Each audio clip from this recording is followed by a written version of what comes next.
Olá pessoal, bem-vindos à comunidade do investidor. Em nossas aulas de quintas-feiras, falamos sempre sobre renda variável e estamos numa série aqui sobre imposto de renda na Bolsa de Valores. Hoje nós vamos falar sobre como declarar ações no imposto de renda. Eu vou dividir este assunto de ações em partes para que a gente consiga ver de maneira bem detalhada cada etapa, porque são várias declarações que envolvem esse ativo, que são as ações, para que fique tudo muito claro e tudo separado e que a gente consiga fazer cada coisa de acordo com as regras aí da Receita Federal, combinado? Então nós estamos na parte 1 hoje. Bom, uma rápida introdução. Basicamente, o que a gente pode afirmar? Para o nosso sócio, a gente fala aqui que o governo é o nosso sócio, porque em todas as operações parte dos lucros fica com ele, então é como se fosse o nosso sócio. Existem dois tipos de operações. As chamadas operações comuns, que começam num dia e terminam no outro, não importa o intervalo entre a compra e a venda. São operações comuns, e essas operações elas são tributadas em 15% sobre o lucro. E as operações day trade são aquelas que começam e terminam no mesmo dia. E para essas operações, a alíquota cobrada é de 20% sobre o lucro. Então, o primeiro aprendizado importante para fixar. Existem dois tipos de operações quando falamos de Receita Federal. E cada uma delas tem uma tributação diferente, uma alíquota diferente. Vamos falar um pouquinho antes sobre o imposto de renda retido na fonte, que ele é conhecido no jargão do mercado financeiro como o famoso dedo duro. O tipo de operação aqui, gente, ele também vai determinar a alíquota, o percentual, o tamanho desse imposto de renda retido na fonte. Mas antes de eu explicar essa diferença, o que é esse famoso dedo duro? Toda vez que você vender uma ação que seja, toda vez que a gente efetua a venda da ação, a corretora desconta uma pequena porcentagem do total da venda e ela envia essa informação ao fisco. E esse processo serve exatamente para comunicar à Receita Federal que houve ali uma operação envolvendo ações, ou seja, que você vendeu as suas ações. Por isso que a gente chama o imposto de renda retido na fonte de dedo duro, entendeu? Porque literalmente é esse o objetivo dele. Então, gente, em resumo, nem pense em fingir demência, dar uma de louco no fisco, na Receita Federal e não declarar as suas operações, porque ele já sabe, desde lá o momento que você efetuou aquela operação, aquela venda, ele já sabe que você fez aquela venda no ano passado. E isso aparece lá nas notas de corretagem, a gente acessa todas elas no site da corretora na qual a gente opera. E aí vamos nas diferenças do tamanho do IRRF. Para as operações comuns, ou seja, compro num dia e vendo num outro, o imposto de renda retido na fonte é de 0,005% do valor total vendido. Já para as operações de day trade, o imposto de renda retido é de 1% sobre o lucro. Nos dois casos, tanto para as operações comuns quanto as de day trade, você pode, não é nem questão de poder, você deve abater o valor do dedo duro dos seus custos totais de operação, lá na hora que você for calcular o seu imposto de renda. Então, deixa isso anotado. Ah, mas são centavinhos. Eu não sei o volume que você opera no decorrer de 12 meses, mas a questão é que é direito seu. Por que você vai pagar mais imposto de renda se você tem como deduzir todo o imposto de renda retido na fonte durante os seus 12 meses para você poder abater dos custos na hora de declarar o imposto de renda? Então, deixa anotado que em ambos os casos você deve abater todos esses valores de imposto de renda retido na fonte ao longo dos 12 meses, lá nos custos totais de operação, quando você for calcular o imposto de renda a pagar. Bom, a gente ouve muito falar, quem já opera no mercado financeiro, e a isenção dos R$20 mil por mês, como que ela funciona? Você vendeu mais ou menos de R$20 mil no mês? Essa é a primeira pergunta, tá? A primeira.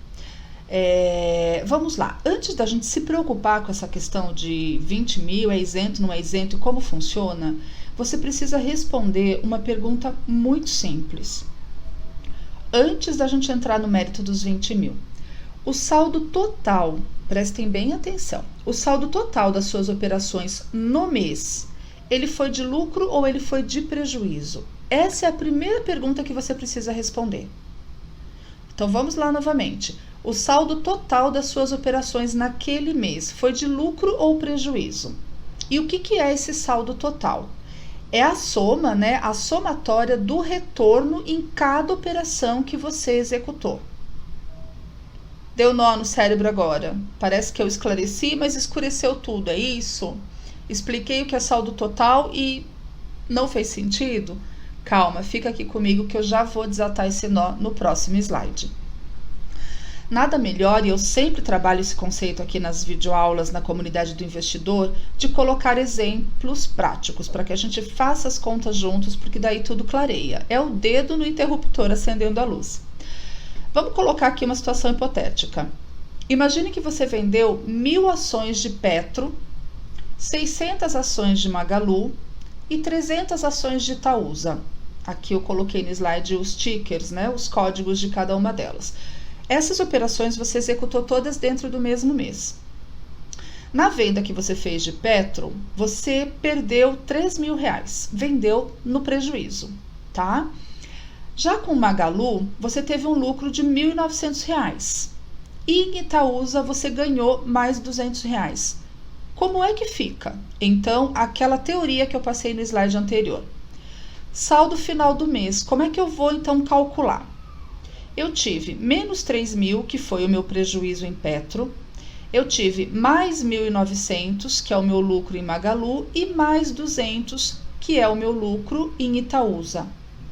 Então, eu pego o meu prejuízo em Petro e vou tirar ele do lucro que eu tive. Eu faço a conta então.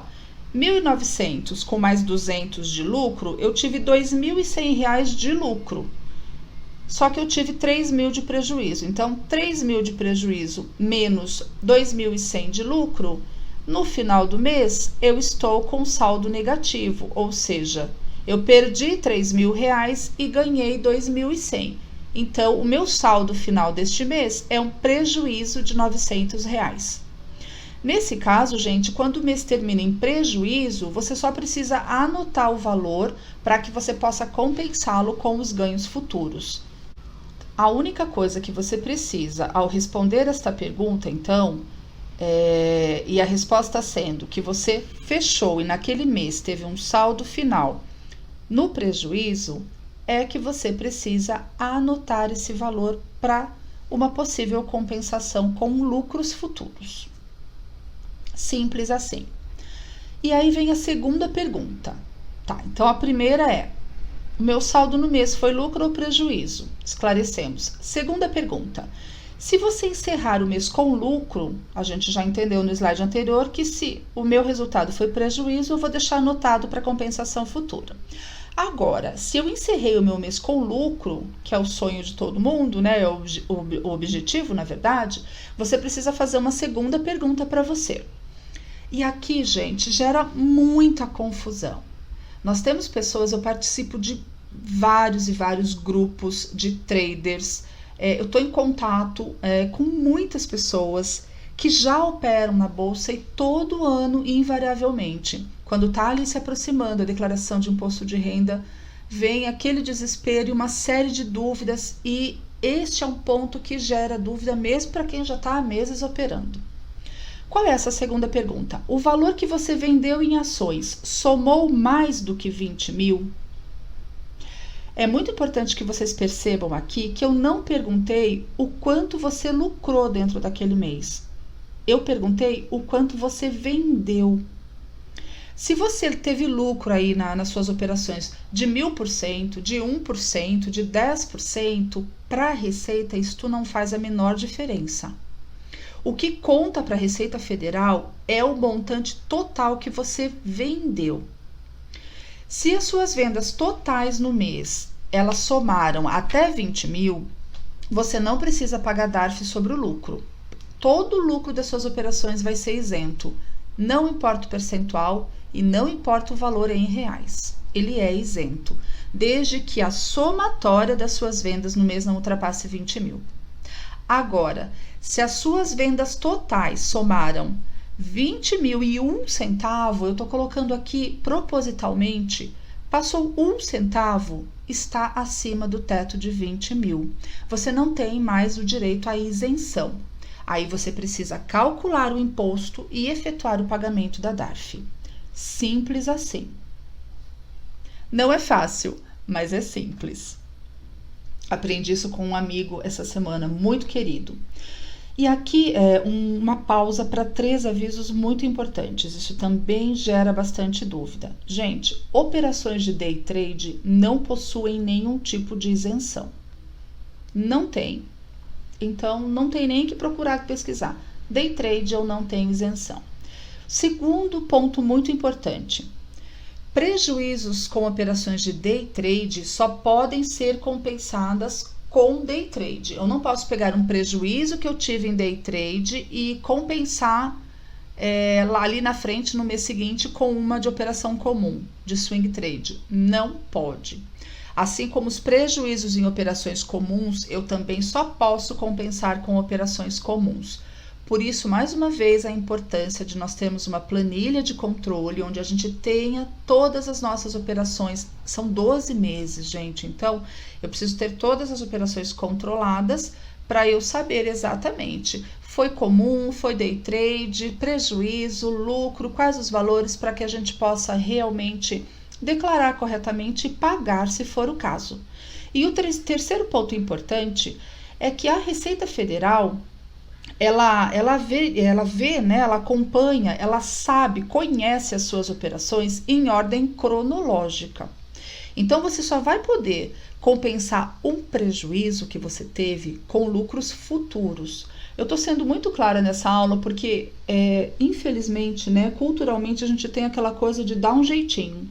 Eu fico sempre procurando uma brecha, né, e é um jeito, no meu entendimento, respeito quem pensa diferente, mas assim, é um jeito distorcido de viver, né? Eu tô sempre procurando uma brecha, eu tô sempre buscando um jeito de burlar, de contornar. Então, por isso que eu tô dando esses 3 avisos, porque assim, a gente não devia brincar com isso, né? Flertar com isso em nenhuma parte da nossa vida. Mas em se tratando de Receita Federal, gente, não dá para brincar, tá? Não é playground. Então, a Receita Federal, ela vê as suas operações nessa ordem cronológica. Então, nem tenta você viajar no tempo aí e compensar um prejuízo com lucros passados. Não existe isso para a Receita Federal. Você vai ser pego, vai cair na malha fina, vai gerar inconsistência na sua declaração. Combinado? 3 avisos importantes. Tá, vamos lá na prática de novo, então, com mais um exemplo, para eu entender como eu faço, então, para compensar prejuízos com lucros. Vamos aqui também criar uma situação hipotética. Imagina que no mês passado, as suas operações somaram aí um prejuízo de 7 mil. Bate na madeira, né? Como a gente brinca. Mas, enfim, você realmente aí, no teu resultado no mês passado, somou aí um prejuízo de 7 mil reais. O que você fez? Foi lá, anotou na sua planilha de controle. Pronto, morreu a situação aí. Voltando ainda, né? Continuando nesse nosso exemplo, vamos imaginar novamente que neste mês, que é o mês seguinte àquela operação com prejuízo, né? Você vendeu 20.001 reais em ações. Ou seja, ultrapassou o teto lá em R$1, mas ultrapassou o teto de 20 mil. Portanto, você não tem mais isenção. Você fez uma venda aí de 20.000 reais em ações e você teve um lucro nessas operações de 5.000 reais. Claro que são valores fictícios, gente. O percentual aqui teria que ser bastante grande, né, para você chegar em 5.000 de lucro. Mas vamos lá. Só para a gente fazer conta redonda. Como fica o seu imposto, então, a pagar nesse mês, tendo esse resultado? Como é que eu compensaria isso na prática? Gente, é muito simples, né? Só que eu tenho que ter tudo isso controlado, porque eu vou fazendo os pagamentos mensais quando eles são devidos, e lá, uma vez por ano somente, quando eu for efetuar a declaração do imposto de renda, eu preciso ter tudo isso muito bem anotado para que eu possa declarar tudo isso que eu fiz. E que fiz de maneira correta dentro das regras. Como é que fica isso? Olha como é simples. O imposto devido é igual ao lucro no mês menos os prejuízos acumulados, porque a gente não está calculando, aprendendo aqui a como eu compenso um prejuízo, vezes a alíquota que eu tenho em relação àquela operação que eu estou fazendo. Se é uma operação comum ou day trade, 15% ou 20%. Como é que fica a conta aqui do imposto devido? Lucro no mês menos prejuízo acumulados. Eu tive R$7.000 de prejuízo acumulado e eu tive R$5.000 de lucro no mês, vezes 15%, que é a alíquota que eu tenho para pagar, porque aqui está se tratando de uma operação comum. O imposto devido será de R$300. Por quê? 7.000 menos 5.000, R$2.000. Eu estou tirando do meu lucro atual o prejuízo que eu tive, vezes 15%. Então, eu tenho o imposto devido de R$300. Por quê? Eu não estou calculando 15% sobre os 5.000 de lucro. Eu estou calculando 15% sobre R$2.000, que é o saldo que ficou depois que eu compensei o prejuízo passado. Entenderam agora? Então, 7.000 menos 5.000, R$2.000. 2.000 vezes 15% gera um imposto a pagar de R$300. Olha como é importante eu anotar e importante eu fazer essa compensação. Senão, eu deveria calcular 15% sobre 5.000 e pagar a DARF. Que isso daria um valor muito superior aos R$300, que é o correto a ser pago. Combinado? Gente, nós estamos parando essa etapa aqui, porque não parece, mas de uma forma muito simplificada, com exemplos práticos, a gente já separou os tipos de operações, day trade, swing trade, que nós chamamos de operações comuns, entendemos o imposto de renda retido na fonte, a importância de anotar para a gente também colocar nos custos, e entendemos como é que funciona lucro e prejuízo, conhecemos o conceito da isenção dos 20.000, e também identificamos de maneira prática como é que eu faço essa compensação ali no mês a mês. Não parece, mas nós vimos vários conceitos e são pontos que geram muitas dúvidas, mesmo para quem já está no mercado financeiro. Uma outra coisa que gera, assim, muitas perguntas na época de declaração é a seguinte: tá, eu ultrapassei os R$20.000, então eu já entendi que eu tenho que pagar o imposto de renda. Mas eu pago sobre o total ou só sobre o que exceder os 20.000? Se vocês olharem, né, o slide anterior, o cálculo foi feito sobre o total, não é só sobre o que excede. Se você passou R$1 ali do teto, como eu dei o exemplo, né, você podia vender até R$20.000 com isenção e você vendeu 20.000 e R$1, você vai pagar o imposto de renda sobre o lucro total. Então, se você vendeu lá, vamos supor que fosse, a isenção são 20.000, vamos supor que você movimentou, fez vendas R$50.000 em ações. Ah, então eu vou calcular somente sobre os 30.000, que é o que excedeu a isenção? Não. Você vai calcular o total sobre os 50.000 movimentados. Isso gera milhões de dúvidas e é assim que funciona. Combinado? Gratidão. Obrigada pela companhia nessa aula. Na próxima aula, parte 2, nós vamos fazer tela a tela, como a gente já vem nas aulas anteriores. Como é que eu declaro as ações em bens e direitos, a gente ainda tem a parte de rendimentos, JCP, dividendos, enfim. E aqui na hora de declarar as ações também a gente tem a diferença entre as operações comuns, que é o saldo em 31/12, e as operações mensais, que são essas que a gente sinalizou aqui hoje no exemplo de efetuar o pagamento mensal. Então, tem muita coisa ainda para ver em ações e é por isso que eu estou fracionando as aulas para que a gente veja ponto a ponto e simplifique da melhor maneira possível, combinado? Um grande abraço, participem do nosso canal no Telegram, há materiais também em outros formatos lá e eu espero você aí na parte 2 dessa aula.